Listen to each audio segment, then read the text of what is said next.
Onde Jesus esteve durante os 3 dias entre sua morte e ressurreição. Mistério bíblico resolvido. Pedro explicou o que Jesus fez no reino dos mortos há mais de 2000 anos, o evento mais importante na história de todos os homens aconteceu. Jesus foi colocado na cruz pelos pecados da humanidade. O que aconteceu após esse evento? Jesus foi ao inferno lutar contra o diabo ou foi ao céu encontrar seu Pai? Assista a este vídeo até o final para obter respostas para estas e outras perguntas intrigantes. Pedro explicou o que Jesus fez no reino dos mortos em Atos 2 horas e 31 minutos. Ele diz que Jesus não foi deixado em Hades, mas ressuscitou dos mortos declarando vitória e liberdade, cumprindo profecias e mostrando o plano de Deus para a redenção através de sua morte e ressurreição. Em 1 Pedro 3, 18, 20, um princípio profundo é introduzido: Jesus pregou aos mortos que estavam aprisionados. Pois Cristo morreu pelos pecados uma vez por todas, o justo pelos injustos, para nos conduzir a Deus, tendo sido morto na carne, mas vivificado no Espírito, no qual também foi pregou aos espíritos agora em prisão, que outrora foram desobedientes, quando a longanimidade de Deus esperava nos dias de Noé, enquanto se preparava a arca, na qual poucas pessoas, isto é, 8, foram salvas. A família foi trazida em segurança através da água. 1 Pedro 3, 18, 20. Essas linhas são muito importantes para nos ajudar a aprender mais sobre o que Jesus fez no mundo espiritual depois de morrer na cruz. Elas nos dão um vislumbre das coisas estranhas e misteriosas que Cristo fez em um ponto muito importante de sua missão. O pensamento de que Cristo fez algo tão importante depois de morrer, pregando aos espíritos enquanto estava aprisionado, acrescenta mistério à sua missão. Isso nos faz refletir sobre o quão grande é sua tarefa divina e o que isso significa tanto para o mundo visível quanto para o invisível. O trecho em questão sugere uma parte conversacional e intrigante de nossa crença, a jornada de Cristo ao Hades, que é explicada nos ensinamentos apostólicos. Muitas pessoas veem esse ensinamento, chamado de despojamento do inferno, como um ponto de virada na história do perdão. Essa parte da Bíblia geralmente está envolta em mistério e especulação, tornando-a uma área excelente para explorarmos mais profundamente. Isso nos obriga a analisar como as histórias bíblicas, os ensinamentos cristãos primitivos e as mudanças na fé moderna se relacionam entre si. Jesus pregando aos mortos gerou muitas ideias diferentes sobre o que a frase pregar aos espíritos na prisão significa e por que Jesus pregou para eles. Muitas vezes, esses debates se concentram em qual era a mensagem de Cristo e para quem ele estava falando.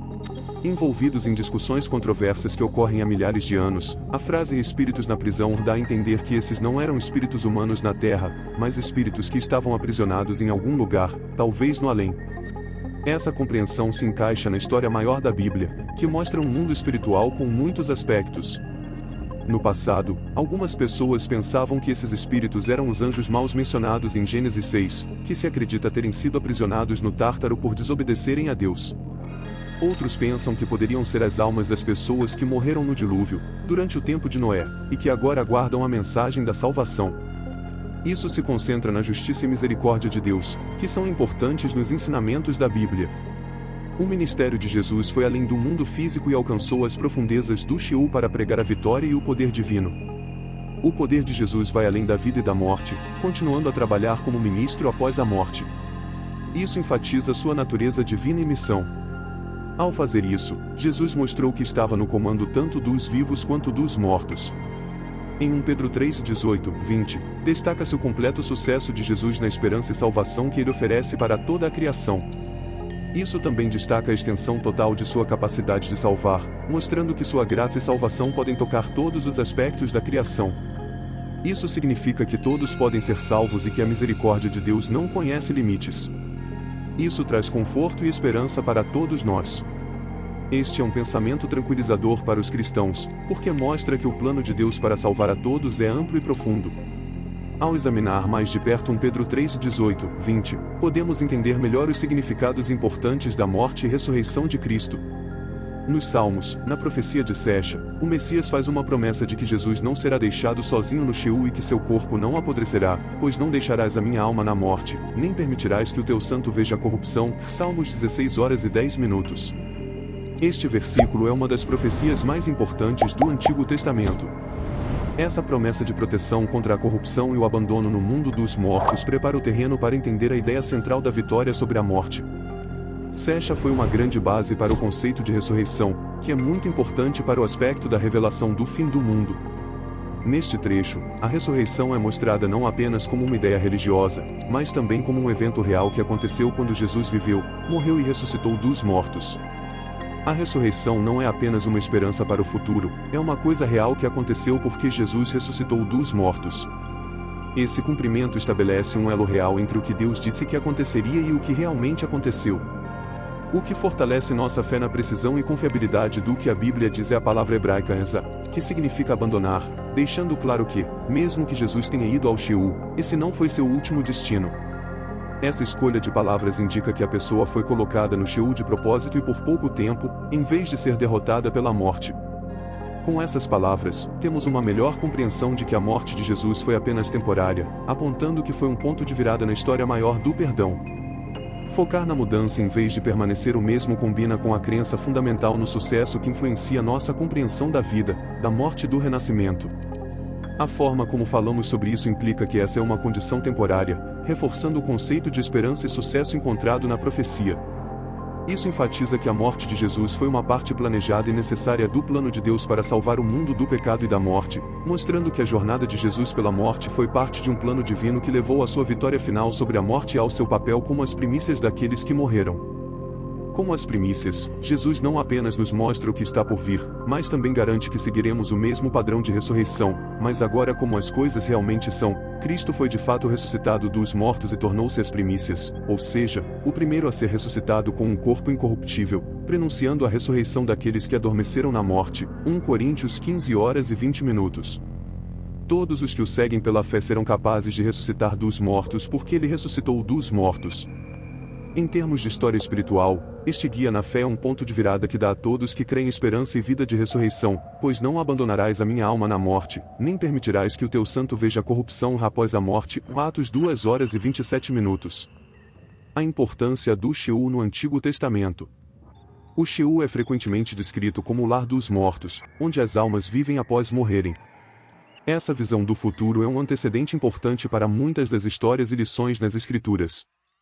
Nas crenças judaicas sobre o futuro, o Sheol não é visto como um lugar de dor, mas sim como um lugar onde as pessoas vivem nas sombras, em contraste com a ideologia cristã posterior do inferno como um lugar de punição. Essa descrição do Sheol fornece uma imagem mais interessante do futuro. As distinções entre as experiências dos justos e dos injustos no Sheol não são claramente delineadas no Antigo Testamento.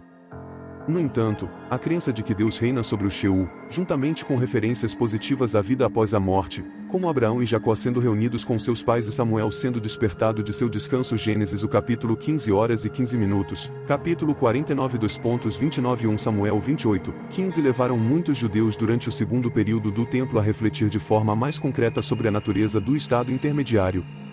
Eles começaram a diferenciar entre as experiências dos justos e dos injustos no Sheol.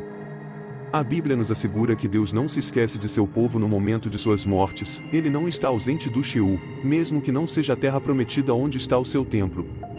Como o salmista confessa no Salmo 139:2.7-8, para onde mirei do teu espírito? Ou para onde fugirei da tua face? Se subir ao céu, lá tu estás, se fizer no Sheol a minha cama, eis que tu ali estás também.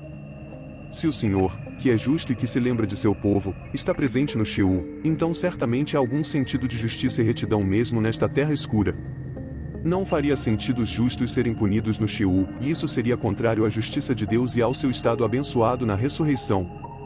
Da mesma forma, não faria sentido os injustos encontrarem descanso no Sheol, e isso também seria contrário à justiça de Deus e ao seu ser expulsos na ressurreição. Portanto, a ideia de diferentes compartimentos no Sheol ou Hades em grego começou a ser amplamente usada para comunicar essas realidades sobre a justiça de Deus e para prenunciar o destino dos mortos na ressurreição geral. A linguagem varia, mas em geral, referências ao compartimento dos justos no Sheol incluem termos como paraíso, seio de Abraão e céu. Referências ao compartimento dos injustos no Sheol incluem termos como Geena e às vezes termos mais genéricos para o lugar dos mortos, como Sheol e Hades, são usados especificamente para se referir a onde os mortos injustos habitam. O Tártaro, a prisão para anjos malignos, foi concebido como o compartimento mais baixo do Sheol. A separação é vista claramente na parábola de Jesus sobre o rico e Lázaro em Lucas 16:19-31. Nesta história, Lázaro, um homem pobre, morre e encontra paz com Abraão, enquanto o homem rico morre e acaba no Hades. Eles ainda podem conversar entre si, mas há um grande abismo que os separa, que não pode ser atravessado. Essa parábola reflete as crenças judaicas comuns sobre a vida após a morte durante o segundo período do templo. Essas sessões prevêem o que acontecerá com aqueles que morreram quando Cristo voltar e fizer seu julgamento final. Quando ele retorna, ele trará todos os mortos de volta à vida e decidirá o destino tanto dos vivos quanto dos mortos. Os mortos enfrentarão julgamento com base no que passaram anteriormente, quer no lugar das pessoas boas ou ruins no Sheol. Os justos ressuscitarão para a vida eterna no novo céu e nova terra, enquanto os injustos ressuscitarão para a vergonha e o desprezo eternos, sendo lançados no lago de fogo, conforme Apocalipse 27:15 e Daniel 12h02. Para ressuscitar os mortos, alguém teria que derrubar os portões do Sheol, alguém teria que destruir o reduto do inimigo e saquear os bens da morte, alguém teria que pegar as chaves da morte do Hades para iluminar o lugar de grande escuridão e superá-lo. Esse alguém é Jesus Cristo, que venceu a morte no Hades, nos dando esperança de vida eterna. A morte como niveladora é vista como a grande igualadora entre os homens, tirando todas as diferenças terrenas. O Sheol nos apresenta que todos enfrentam o mesmo destino após a morte. É um conceito que vem da crença de que o que vem após a vida é apenas uma extensão dela, em vez de uma consequência ou recompensa pelos feitos de alguém enquanto vivo. Essa perspectiva nos encoraja a prestar mais atenção às nossas decisões morais e éticas na vida presente, em vez de nos preocuparmos com as consequências da morte. As histórias da Bíblia afirmam que a entrada de Jesus no Sheol foi um evento muito importante. Essa visão nos ajuda a entender o que esse evento significou. Ao descer ao Sheol, Jesus não apenas experimentou a morte como todos os outros, mas também mudou a própria ideia do que significa morrer. Isso é muito importante porque prova que, no domínio da vida, Jesus, a pregação sobre a morte superada destaca que a morte de Jesus não foi o fim, mas uma transição da morte para a vida, demonstrando seu controle sobre a morte. Agora, essa expressão ele subiu, o que significa, exceto que ele também tinha descido anteriormente das alturas do céu para as partes mais baixas da terra? Efésios 4h09. Jesus desceu às partes mais baixas da terra, destacando seu controle sobre a morte. Essa frase mostra tanto sua morte física quanto sua vitória sobre a morte em um nível espiritual. Ela enfatiza ainda mais sua posição como Salvador que superou todo o sofrimento humano e limitações. A Bíblia destaca a curta, mas importante razão para sua vinda: vencer a morte e libertar aqueles que estão presos pelo pecado e pela morte. Dentro dessa história, a jornada de Jesus para o Sheol é vista como um movimento planejado por Deus para enfraquecer e derrubar as forças que estavam controlando as pessoas, de acordo com um propósito messiânico maior. Essa tarefa não apenas cumpre a profecia, mas também estabelece um exemplo para todos os crentes sobre como derrotar a morte. No final, isso é uma parte estratégica de sua missão que mostra um plano divino magistral que vem funcionando há séculos, cumprindo profecias profundamente enraizadas e mantendo promessas intermináveis. Isaías 61:1 diz que o ungido proclamará a liberdade aos cativos e libertará os oprimidos. Esse objetivo é semelhante ao que o profeta disse sobre o Messias, e, nesse contexto profético, os feitos de Jesus demonstram que a redenção vai além desta vida e concede uma profunda liberdade espiritual que perdura ao longo da história. Implicações da vitória de Jesus sobre o Sheol. A vitória de Jesus sobre o Sheol tem enormes implicações. Significa que não apenas a morte física perde, mas as pessoas que estão presas no pecado são libertadas espiritualmente. Essa vitória sobre a morte física e espiritual inicia uma nova era de esperança e possibilidade para tudo no mundo. É uma liberdade que não se aplica apenas a esta vida, mas se estende a todo o universo, libertando tudo das correntes do pecado e da morte. O resultado dessa liberdade ampla mostra como o trabalho de redenção de Jesus afetou a todos, apontando para uma restauração que inclui tudo que é visível e oculto, como uma prévia de até onde vai a salvação de Cristo. Essa ação também sugere que seu poder salvador vai além desta vida e para as profundezas da morte e além dela. Jesus não apenas atravessa as linhas entre a vida e a morte, mas também as muda. Ele cria um novo plano de existência onde a morte não é o fim, mas o início de uma nova vida. A morte não é o fim, então mesmo que o tempo de Jesus no Sheol tenha sido curto, foi muito importante para o grande plano de salvação de Deus, que afetou tanto os vivos quanto os mortos. Desde a descida até a ressurreição, o grande arco da história mostra o quão importantes são o sucesso e a justiça para nós, como um forte lembrete da esperança na ressurreição e na vida eterna. A história é baseada no evento histórico e transformador da vitória de Cristo sobre a morte, nos assegurando que o Evangelho não é apenas uma boa notícia para esta vida, mas também uma promessa que nos dá esperança de que a morte em si não pode tirar. De acordo com a Bíblia, a morte não é o fim, mas um inimigo que foi derrotado por meio de Cristo, o que nos dá esperança. Encarar as coisas dessa maneira muda nossa perspectiva sobre a morte, nos dando uma esperança radical e uma confiança profunda de que venceremos. Isso nos tranquiliza que nossa vida em Jesus vai além da morte para a eternidade, então o Sheol nunca poderia segurá-la. Portanto, ao ressuscitar dos mortos, Jesus não apenas venceu a morte, mas também abriu um caminho para nós termos um relacionamento duradouro com Deus. Por meio do que ele fez, Jesus provou que, para aqueles que confiam nele, a morte se torna um caminho em vez de uma saída, um começo em vez de um fim. Efésios e a Ascensão. Quando ele ascendeu às alturas, levou cativo o cativeiro e deu dons aos homens. Efésios 4h08. Isso é muito importante porque representa Jesus ascendendo triunfantemente ao céu, indicando que sua missão terrena está completa e ele iniciou seus deveres celestiais. A ascensão de Jesus ao céu não apenas mostra sua vitória, mas também que ele dá livremente dons espirituais. Isso ilustra sua transição de ser físico na terra para ser espiritual em todos os lugares, nos capacitando com dons espirituais celestiais. Perceba a conexão do Antigo Testamento com o Novo Testamento e o cumprimento da profecia no Salmo 68. As ações transformadoras que revelam o reino de Deus envolvem-se com essa força divina, iniciando um ciclo vigoroso de redenção e capacitação. Além disso, o ciclo contínuo realiza efetivamente o reino de Deus na terra, assim como no céu, e sustenta a vitalidade, crescimento e envolvimento significativo da comunidade cristã no mundo atual. O que tudo isso significa? Dizem que Jesus governa sobre todos os mundos, que as profecias se cumpriram e que seu trabalho salvador continua após a morte. Essas coisas mostram um vento que vai além do físico ou temporal, mostram uma vitória que afeta tudo no universo em todos os momentos. Todas essas coisas mostram que o vento é multifacetado, cobrindo aspectos espirituais, físicos e escatológicos. O vento não é apenas um sucesso pessoal, é uma vitória monumental que impacta o reino espiritual e altera a própria realidade espiritual.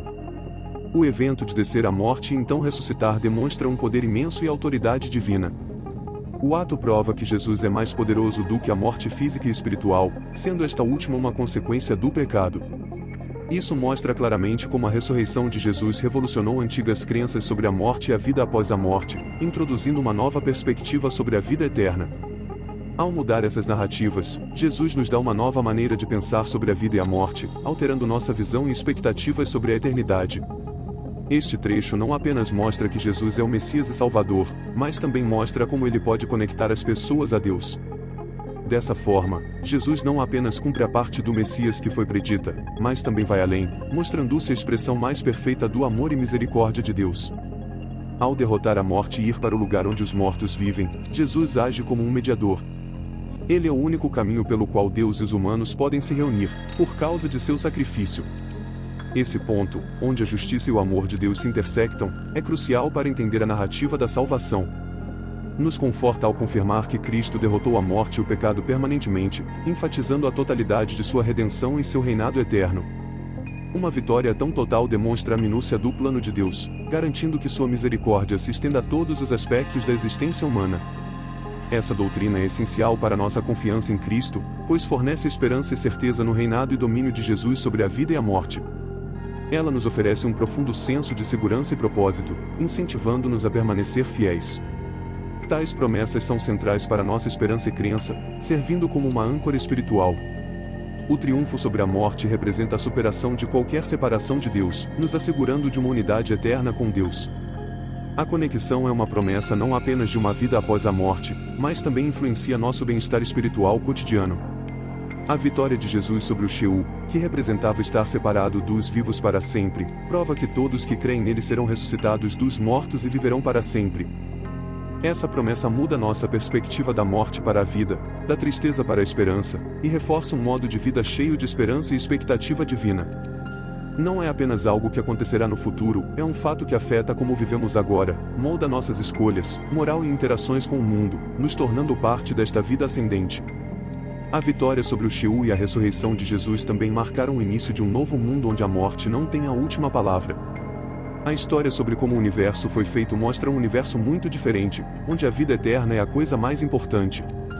Isso cria uma nova visão da existência em si mesma, uma mudança na ordem do universo que é muito importante, pois cria uma nova história para os humanos, onde a morte não é o fim, mas uma transição. Com isso, somos capazes de ter uma nova maneira de ver o mundo, uma que centraliza nossas vidas em verdades eternas em vez de fatos temporários. Há uma grande mudança no universo por causa desse evento, onde a vitória engole a graça não está limitada pelo tempo ou lugar.